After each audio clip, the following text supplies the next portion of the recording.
شرور أنفسنا ومن سيئات أعمالنا من يهده الله فلا مضل له ومن يضلل فلا هادي له وأشهد أن لا إله إلا الله وحده لا شريك له وأشهد أن محمدا عبده ورسوله. وقال النبي صلى الله عليه وسلم وأقواهم علي أو كما قال عليه الصلاة والسلام. میرے محترم بزرگوں اور دوستوں، پچھلے دنوں کو حضرت علی رضی اللہ تعالیٰ عنہ کی سیرت سے متعلق کچھ باتیں بیان کی گئی تھیں اور یہ بتلایا گیا تھا کہ حضرت علی رضی اللہ تعالیٰ عنہ ان خوش نصیب لوگوں میں سے ہیں جن کو حضور پاک صلی اللہ علیہ وسلم کی سرپرستی، حضور پاک صلی اللہ علیہ وسلم کی تربیت حاصل ہوئی، نصیب ہوئی. اور یہ بھی بتلایا گیا تھا کہ اللہ کے نبی حضور پاک صلی اللہ علیہ وسلم کو حضرت علی رضی اللہ تعالیٰ عنہ پر خوب اعتماد تھا اور اس کی کئی مثالیں بھی پیش کی گئی تھیں. آج بھی انشاءاللہ حضرت علی رضی اللہ تعالیٰ عنہ کی سیرت سے متعلق کچھ باتیں بیان کی جائیں گی. اللہ رب العزت سے دعا کریں کہ اللہ تعالیٰ کہنے سننے سے زیادہ ہم سب کو عمل کرنے کی توفیق عطا فرمائے. جس طرح اللہ کے نبی حضور پاک صلی اللہ علیہ وسلم کو حضرت علی رضی اللہ تعالیٰ عنہ پر اعتماد تھا اور خوب بھروسہ تھا، اسی طرح حضرت علی رضی اللہ تعالیٰ عنہ کو بھی حضور پاک صلی اللہ علیہ وسلم کی باتوں پر، آپ صلی اللہ علیہ وسلم کی خبروں پر، آپ صلی اللہ علیہ وسلم کے اقوال پر کامل ایمان اور یقین اور اعتماد تھا. چنانچہ حضور پاک صلی اللہ علیہ وسلم نے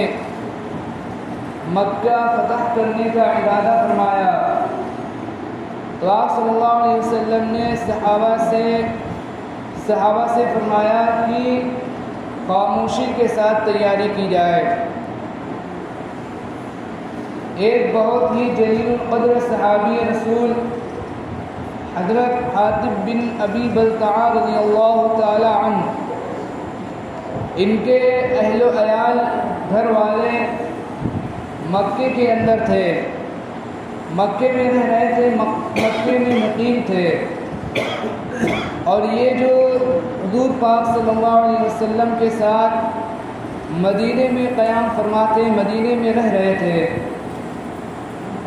جب ان صحابہ رسول کو پتہ چلا کہ حضور پاک صلی اللہ علیہ وسلم مکہ فتح کرنے کا ارادہ فرما رہے ہیں تو ان سے ایک غلطی یہ ہوئی کہ انہوں نے ایک خط لکھا کہ یہ خط جو مکے میں قریش کو پہنچا دیا جائے، اور ان کا خیال یہ تھا کہ اگر ہم مکے والوں کو اس بات کی اطلاع کر دیں گے، بتلا دیں گے، تو اس سے ہمارا یہ فائدہ ہوگا کہ ہمارے گھر والے جو اہل و عیال مکے کے اندر مقیم ہیں ان کو کسی طرح کی کوئی تکلیف کفار کی طرف سے کوئی پریشانی نہیں ہوگی. لیکن حضور پاک صلی اللہ علیہ وسلم کو اللہ تعالیٰ نے وحی کے ذریعے سے اس خبر کی اطلاع دے دی، اور حضور پاک صلی اللہ علیہ وسلم نے حضرت علی رضی اللہ تعالیٰ عنہ کو اور حضرت زبیر رضی اللہ تعالیٰ عنہ کو فوراً بھیجا. وہ صحابی جو تھے انہوں نے جو خط لکھا تھا اس خط کو ایک عورت کے حوالے کیا اور کہا کہ یہ مکے میں جا کر پہنچا دو. حضور پاک صلی اللہ علیہ وسلم کو وحی کے ذریعے سے پتہ چلا تو آپ صلی اللہ علیہ وسلم نے حضرت علی رضی اللہ تعالیٰ عنہ اور حضرت زبیر رضی اللہ تعالیٰ عنہ کے ذریعے سے کو بھیجا اور ان کو بتلایا کہ فلاں جگہ پر فلاں مقام پر ایک عورت ہے جو اونٹ پر سوار ہوگی جو مکے کی طرف جا رہی ہے اس کے پاس ایک خط ہوگا، وہ خط لے کر آؤ۔ چنانچہ وہ دونوں صحابی فوراً جاتے ہیں اور حضور پاک صلی اللہ علیہ وسلم نے جو جگہ بتلائی تھی اس جگہ پر اس عورت کو پاتے ہیں، وہ عورت جو مکے کی طرف جا رہی تھی۔ ان دونوں صحابی حضرت علی رضی اللہ تعالیٰ عنہ اور حضرت زبیر رضی اللہ تعالیٰ عنہ نے اس عورت کو روکا اور اس سے کہا کہ جو خط تمہیں حضور پاک صلی اللہ علیہ وسلم نے دیا ہے وہ خط ہمارے حوالے کر دو۔ اس عورت نے منع کیا کہ ہمارے پاس ایسا کوئی خط نہیں ہے۔ حضرت علی رضی اللہ تعالیٰ عنہ، حضرت زبیر رضی اللہ تعالیٰ عنہ نے اس کے سامان کی تلاشی لی لیکن وہ خط نہیں ملا۔ پھر اس عورت سے کہا کہ آج تک حضور پاک صلی اللہ علیہ وسلم نے کوئی بھی بات خلاف واقعہ نہیں کہی، کوئی بھی بات آپ صلی اللہ علیہ وسلم نے غلط نہیں کہی۔ حضور پاک صلی اللہ علیہ وسلم نے کہا ہے کہ خط جو تمہارے پاس ہے وہ خط ہمیں جو واپس کر دو، نہیں تو ہم تمہاری کیا لیں گے، تلاشی لیں گے۔ چنانچہ اس عورت نے دیکھا کہ یہ لوگ اپنے معاملے کے اندر بہت ہی سنجیدہ ہے، تو اس عورت نے وہ خط نکال کر حضرت علی رضی اللہ تعالیٰ عنہ کے حوالے کر دیا۔ تو جس طرح حضور پاک صلی اللہ علیہ وسلم کو حضرت علی رضی اللہ تعالیٰ عنہ کے پر اعتماد تھا، اسی طرح حضرت علی رضی اللہ تعالیٰ عنہ کو بھی حضور پاک صلی اللہ علیہ وسلم کے قول پر، آپ صلی اللہ علیہ وسلم کی خبروں پر، آپ صلی اللہ علیہ وسلم کی باتوں پر کامل ایمان اور اعتماد اور یقین تھا۔ اور ان تمام باتوں کے ساتھ ساتھ حضرت علی رضی اللہ تعالیٰ عنہ کو حضور پاک صلی اللہ علیہ وسلم سے بہت ہی زیادہ محبت تھی، بہت ہی زیادہ آپ کو حضور پاک صلی اللہ علیہ وسلم سے لگاؤ تھا۔ آپ صلی اللہ علیہ وسلم کی ذات سے محبت، آپ صلی اللہ علیہ وسلم کی صفات سے محبت، آپ صلی اللہ علیہ وسلم کی اخلاق سے محبت، آپ صلی اللہ علیہ وسلم کے کردار سے محبت، درجے کی ہر اس چیز سے محبت کرتے تھے جس کا تعلق جو حضور پاک صلی اللہ علیہ وسلم سے تھا۔ آپ صلی اللہ علیہ وسلم کو اگر خوش دیکھتے تو خوش ہو جاتے، آپ صلی اللہ علیہ وسلم کو اگر غمگین دیکھتے تو غمگین ہو جاتے تھے۔ چنانچہ ایک مرتبہ حضور پاک صلی اللہ علیہ وسلم کے گھر میں فاقہ ہوا، کئی روز سے کھانے کو موجود نہیں تھا۔ حضرت علی رضی اللہ تعالیٰ عنہ کو پتہ چلا تو آپ کو بہت زیادہ رنج اور غم ہوا، اور حضرت علی رضی اللہ تعالیٰ عنہ کے گھر کے اندر بھی کوئی چیز کھانے کی موجود نہیں تھی، لہذا حضرت علی رضی اللہ تعالیٰ عنہ مزدوری کی تلاش میں نکل پڑے، اور تلاش کرتے کرتے حضرت علی رضی اللہ تعالیٰ عنہ ایک یہودی کے باغ میں پہنچے۔ اس یہودی سے مزدوری کی درخواست کی، مزدوری کے لیے کہا۔ اس یہودی نے حضرت علی رضی اللہ تعالیٰ عنہ کو جو مزدوری کے اوپر باغ کے اندر پانی لگانے کے لیے رکھا، اور مزدوری یہ طے کی کہ ایک ڈول کے بدلے میں ایک کھجور ملے گی۔ چنانچہ حضرت علی رضی اللہ تعالیٰ عنہ نے 17 ڈول جو کھینچے، اور 17 ڈول کے بدلے میں حضرت علی رضی اللہ تعالیٰ عنہ کو 17 کھجوریں ملی، اور وہ 17 کھجوریں لے کر حضرت علی رضی اللہ تعالیٰ عنہ حضور پاک صلی اللہ علیہ وسلم کی خدمت میں حاضر ہوئے۔ حضور پاک صلی اللہ علیہ وسلم نے حضرت علی رضی اللہ تعالیٰ عنہ سے پوچھا کہ علی یہ کیسے لے کر آئے ہیں؟ حضرت علی رضی اللہ تعالیٰ عنہ نے فرمایا کہ یا رسول اللہ، مجھے معلوم چلا کہ آپ کے گھر کے اندر فاقہ ہے، یہ جو مزدوری کی تھی اس مزدوری کے نتیجے میں یہ کھجوریں ملی جو آپ کی خدمت میں حاضر ہیں۔ حضور پاک صلی اللہ علیہ وسلم نے فرمایا، حضرت علی سے کہا کہ اے علی، کیا تم کو اس بات پر اللہ اور اس کے رسول کی محبت نے آمادہ کیا؟ حضرت علی رضی اللہ تعالیٰ عنہ فرماتے ہیں کہ یا رسول اللہ، اللہ کی محبت اور اللہ کے رسول کی محبت نے مجھے اس بات پر آمادہ کیا۔ حضور پاک صلی اللہ علیہ وسلم نے فرمایا کہ یاد رکھو کہ جو شخص اللہ اور اس کے رسول سے محبت کرتا ہے، فقر اس کے جانب ایسی تیزی سے آتا ہے جیسے کہ سیلاب جو اپنے رخ کے اوپر بہتا ہے۔ جو شخص اللہ اور اس کے رسول سے محبت کرے اس کو چاہیے کہ اپنے بچاؤ کے لیے کوئی اسباب تیار کر کے رکھ لے۔ تو حضرت علی رضی اللہ تعالیٰ عنہ کو جس طرح حضور پاک صلی اللہ علیہ وسلم سے لگاؤ تھا، حضور پاک صلی اللہ علیہ وسلم سے محبت تھی، آپ صلی اللہ علیہ وسلم کی خبروں پر، آپ صلی اللہ علیہ وسلم کے اقوال پر اعتماد اور کامل ایمان اور یقین تھا، اسی طرح حضرت علی رضی اللہ تعالیٰ عنہ کے دل کے اندر حضور پاک صلی اللہ علیہ وسلم کا ادب اور احترام بھی بہت تھا۔ چنانچہ صلح حدیبیہ کے موقع پر جب کفار اور مسلمانوں کے درمیان جو صلح ہوئی اور جب صلح نامہ لکھوانے کے لیے حضور پاک صلی اللہ علیہ وسلم نے حضرت علی رضی اللہ تعالیٰ عنہ کو بلایا اور صلح نامہ لکھوایا، اور صلح نامہ لکھوانے کے بعد حضور پاک صلی اللہ علیہ وسلم نے نیچے جو اپنا نام لکھوایا کہ یہ جو صلح نامہ جو لکھا گیا ہے یہ محمد رسول اللہ صلی اللہ علیہ وسلم کی جانب سے لکھا گیا ہے۔ جب اس صلح نامے کو جو کفار اور مشرکین کے جو نمائندہ تھا، جب اس نے اس صلح نامے کو دیکھا اور اس کے اندر محمد رسول اللہ کا یہ لفظ لکھا ہوا دیکھا، تو اس نے کہا کہ اگر ہم آپ کو اللہ کا رسول مانتے، اگر ہم آپ کو اللہ کا نبی اور رسول مانتے تو ہمارے اور آپ کے درمیان کوئی لڑائی ہی نہ ہوتی، اس لیے محمد رسول اللہ کا لفظ ختم کر کے آپ جو اس جگہ محمد بن عبداللہ لکھ دیجئے۔ حضور پاک صلی اللہ علیہ وسلم نے حضرت علی رضی اللہ تعالیٰ عنہ کو بلایا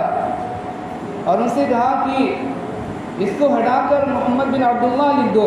اگرچہ میں اللہ کا رسول ہوں لیکن اگر یہ کہہ رہے ہیں تو اس کو ہٹا کر محمد رسول اللہ کے بجائے محمد بن عبداللہ لکھ دو۔ لیکن حضرت علی رضی اللہ تعالیٰ عنہ نے کہا یا رسول اللہ صلی اللہ علیہ وسلم مجھ سے یہ کام نہیں ہو سکتا، اس لیے کہ صحابہ جو حضور پاک صلی اللہ علیہ وسلم کی رسالت کے اوپر یقین لا چکے تھے، ایمان لا چکے تھے۔ اب حضرت علی رضی اللہ تعالیٰ عنہ فرما رہے ہیں کہ مجھ سے رسول اللہ یہ کام نہیں ہو سکتا، اس لیے کہ ہم آپ کی رسالت کے اوپر، آپ کی بات کے اوپر، آپ کے ایک ایک قول کے اوپر ایمان اور یقین لا چکے ہیں، اس لیے ہم سے ہمارے ہاتھوں کے اندر یہ طاقت اور قدرت نہیں ہے کہ ہم یہ محمد رسول اللہ کا لفظ کاٹ کر محمد بن عبداللہ لکھ دیں۔ اتنا زیادہ ادب اور احترام تھا۔ حضور پاک صلی اللہ علیہ وسلم نے پوچھا کہ اچھا یہ بتاؤ کہ محمد رسول اللہ کہاں لکھا ہوا ہے؟ حضرت علی رضی اللہ تعالیٰ عنہ نے بتلایا کہ یہ محمد رسول اللہ لکھا ہوا ہے۔ حضور پاک صلی اللہ علیہ وسلم نے اپنے ہاتھ سے اس کو کاٹا۔ تو یہ تھی حضرت علی رضی اللہ تعالیٰ عنہ کے دل کے اندر حضور پاک صلی اللہ علیہ وسلم کی محبت، حضور پاک صلی اللہ علیہ وسلم کا ادب اور احترام۔ حضور پاک صلی اللہ علیہ وسلم اگر کسی کا حکم دیتے، کسی بات کا حکم دیتے تو حضرت علی رضی اللہ تعالیٰ عنہ فوراً آپ کی بات پر لبیک کہتے۔ اگر آپ صلی اللہ علیہ وسلم کسی بات کا حکم فرماتے تو حضرت علی رضی اللہ تعالیٰ عنہ اس حکم کی تعمیل کے لیے، اس حکم کو پورا کرنے کے لیے فوراً چلے آتے، اور پھر نہ تو تلواروں کی جھلک سے، نہ ہی تلواروں کی جھنکاروں سے ڈرتے تھے اور نہ ہی تیروں کی برسات سے ڈرتے تھے۔ چنانچہ غزوہ بدر ہو یا غزوہ احد ہو یا غزوہ خندق ہو یا خیبر کا قلعے کی فتح کرنے کی بات ہو، حضرت علی رضی اللہ تعالیٰ عنہ ان تمام جو غزوات کے اندر پیش آگے نظر آئیں گے، ان تمام غزوات کے اندر پیش اور آگے نظر آئیں گے۔ تو یہ اگر ہم اور آپ حضرت علی رضی اللہ تعالیٰ عنہ کی سیرت کو پڑھیں تو ہمیں اور آپ کو جو کافی وقت چاہیے حضرت علی رضی اللہ تعالیٰ عنہ کی سیرت کو پڑھنے کا اور سمجھنے کا۔ پھر آخر میں آپ کے سامنے یہ بات عرض کرنی ہے کہ جب حضرت علی رضی اللہ تعالیٰ عنہ کی خلافت کا زمانہ آیا، رمضان المبارک کا مہینہ ہے، تین بدبختوں نے، تین اسلام کے دشمنوں نے، تین خوارجوں نے حضرت علی رضی اللہ تعالیٰ عنہ اور حضرت امیر معاویہ رضی اللہ تعالیٰ عنہ اور حضرت عمرو بن عاص رضی اللہ تعالیٰ عنہ جو اس وقت کے بڑے بڑے لیڈر تھے، جو مسلمانوں کے رہنما تھے، ان تینوں کو ان تین دشمنوں نے قتل کرنے کی ایک قتل کرنے کی سازش رچی اور ایک ایک نے اپنے لیے ایک ایک صحابی کا انتخاب کیا۔ چنانچہ عبد الرحمن بن ملجم اس نے جو اپنے کہا کہ میں حضرت علی رضی اللہ تعالیٰ عنہ کو نعوذ باللہ قتل کروں گا۔ اور پھر رمضان المبارک میں جب حضرت علی رضی اللہ تعالیٰ عنہ فجر کی نماز کے لیے مسجد جاتے ہیں تو یہ عبد الرحمن بن ملجم خارجی یہ ہاتھ کے اندر ہاتھ لگا کر بیٹھ جاتا ہے، اور جب حضرت علی رضی اللہ تعالیٰ عنہ جو فجر کی نماز کے لیے مسجد تشریف لاتے ہیں تو حضرت علی رضی اللہ تعالیٰ عنہ پر انتہائی شدت کے ساتھ وار کرتا ہے، جس وار کے زخم کی وجہ سے حضرت علی رضی اللہ تعالیٰ عنہ شہید ہو جاتے ہیں۔ رمضان المبارک کے اندر حضرت علی رضی اللہ تعالیٰ عنہ کی شہادت کا واقعہ پیش آیا۔ عبد الرحمن بن ملجم خارجی نے حضرت علی رضی اللہ تعالیٰ عنہ کی جو فجر کی نماز کے لیے تشریف لے جا رہے تھے اس حالت میں حضرت علی رضی اللہ تعالیٰ عنہ کے اوپر ایک ایسا تیز وار کیا جس وار کی شدت کی وجہ سے، جس وار کی زخم کی وجہ سے حضرت علی رضی اللہ تعالیٰ عنہ کیا ہوئے شہید ہو گئے۔ تو میرے محترم بزرگوں دوستو، خلاصہ یہ ہے کہ کئی ہفتوں سے جو بیان چل رہا ہے، باتیں چل رہی ہیں، وہ جو کچھ صحابہ کی سیرت اور شہادت سے متعلق کئی ہفتوں سے باتیں چل رہی ہیں کہ 17 ذوالحجہ کو حضرت عثمان غنی رضی اللہ تعالیٰ عنہ شہید ہوئے، پھر 1 محرم الحرام کو حضرت عمر رضی اللہ تعالیٰ عنہ شہید ہوئے، پھر 10 محرم الحرام کو حضرت حسین رضی اللہ تعالیٰ عنہ شہید ہوئے، پھر بیچ میں جو حضرت علی رضی اللہ تعالیٰ عنہ کی شہادت کا واقعے کو بیان کیا گیا۔ ان تمام باتوں کا مقصد اور خلاصہ یہ ہے، اور جو بات میں آپ کے سامنے عرض کرنا چاہتا ہوں وہ یہ ہے کہ جس طرح ہم جو حضرت حسین رضی اللہ تعالیٰ عنہ کی شہادت کے اوپر جو باتیں ہم کرتے ہیں اور جو باتیں ہمارے اندر رائج ہیں اور جو باتیں ہم کرتے چلے آ رہے ہیں، ذرا ہم غور کریں، ذرا ہم سوچیں کہ حضرت حسین رضی اللہ تعالیٰ عنہ سے نہ جانے مقام اور مرتبے کے اندر یہ صحابی، ان کا مقام جو حضرت حسین رضی اللہ تعالیٰ عنہ سے بھی بہت زیادہ بلند ہے، بہت زیادہ بڑا ہوا ہے، بہت زیادہ عظمت والے ہیں یہ صحابی۔ ان کو بھی بے دردی کے ساتھ انتہائی بے دردی کے ساتھ، انتہائی ظلم کے ساتھ شہید کیا گیا، ظالمانہ طریقے پر شہید کیا گیا۔ ذرا ہم اس بات کے اندر غور کریں کہ یہ ان لوگوں کی جب شہادت کا دن آتا ہے یا ان لوگوں کی جب شہادت کا موقع آتا ہے تو ان لوگوں کی شہادت کے دن میں اور ان لوگوں کی شہادت کے موقع پر ہم تمام وہ باتیں کرتے ہیں جو حضرت حسین رضی اللہ تعالیٰ عنہ کی شہادت پر کرتے ہیں۔ نہیں کرتے نا؟ کیوں نہیں کرتے؟ اس لیے کہ وہ باتیں جو حضرت حسین رضی اللہ تعالیٰ عنہ کی شہادت کے موقع پر کرتے ہیں، وہ چیزیں جو حضرت حسین رضی اللہ تعالیٰ عنہ کی شہادت کے موقع پر کرتے ہیں، ان تمام باتوں کا، ان تمام چیزوں کا اسلام سے اور شریعت سے کوئی تعلق نہیں ہے۔ اگر اسلام سے یا شریعت سے کوئی تعلق ہوتا تو حضرت حسین رضی اللہ تعالیٰ عنہ سے مقام اور مرتبے میں حضرت علی رضی اللہ تعالیٰ عنہ ہے، اور حضرت علی رضی اللہ تعالیٰ عنہ سے مقام اور مرتبے میں حضرت عثمان غنی رضی اللہ تعالیٰ عنہ ہے، اور حضرت عثمان غنی رضی اللہ تعالیٰ عنہ سے مقام اور مرتبے میں حضرت عمر رضی اللہ تعالیٰ عنہ بڑے ہوئے ہیں۔ ان لوگوں